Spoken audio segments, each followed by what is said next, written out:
ধৰণৰ ঘটনা নহয়। এজন 20 দাস নামৰ ব্যক্তিজনে তেওঁ কিবা এখন গাড়ী এখন লৈ পেলাই এক্সিডেণ্ট এটা অকণমান সামান্য এটা এক্সিডেণ্ট হৈছিলে, সেইটো বিষয় লৈ পেলাই অকণমান এটা ঠেলা গটা এটা হৈছে। আমি যিখন তেওঁ অলৰেডি আমি ষ্টেটমেণ্ট লৈছোঁ, আৰু ষ্টেটমেণ্টৰ ভিত্তিত আমি যিটো একশ্যন ল'ব লাগে সেইটো আমি ইনিচিয়েট কৰিছোঁ, আমি আৰম্ভ কৰিছোঁ। তেওঁ কোৱা মতে 3-4জন আছিলে বুলি কৈছে, আৰু কিবা এটা সামান্য তৰ্ক বিতৰ্ক ঠেলা গটা হৈছে। তাৰ যিখিনি আমি একশ্যন ল'ব লাগে আমি লৈছোঁ, আৰম্ভ কৰিছোঁ।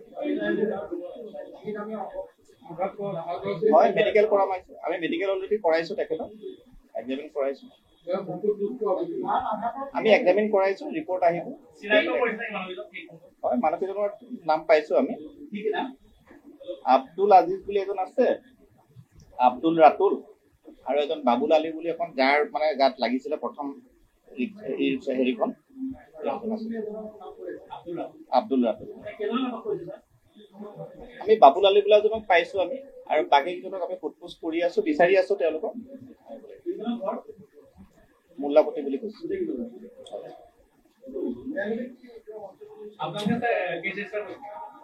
এতিয়ালৈকে এফআইআৰ এখন, আমাৰ ৰিটেন এফআইআৰ এখন দিয়া নাই, কিন্তু আমি যিটো ষ্টেটমেণ্ট লৈছোঁ, এফআইআৰ এখন দিয়াৰ লগতে কেছ ৰেজিষ্টাৰ কৰিম, আমি লৈছোঁ।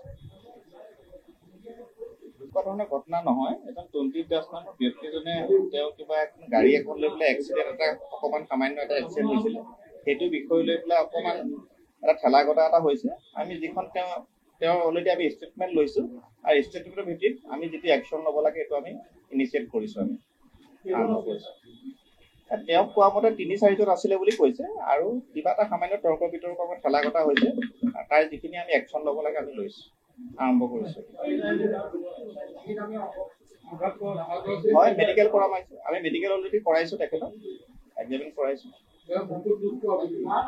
আমি এক্সামিন কৰাইছোঁ, ৰিপৰ্ট আহিব। হয়, মানুহকেইজনৰ নাম পাইছোঁ আমি।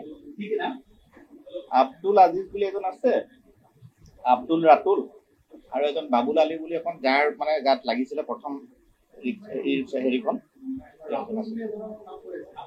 আব্দুল ৰাতুল। আমি বাবুল আলী বোলা এজনক পাইছোঁ আমি, আৰু বাকীকেইজনক আমি সোধপোছ কৰি আছোঁ, বিচাৰি আছোঁ তেওঁলোকক। মোল্লাপতি বুলি কৈছোঁ।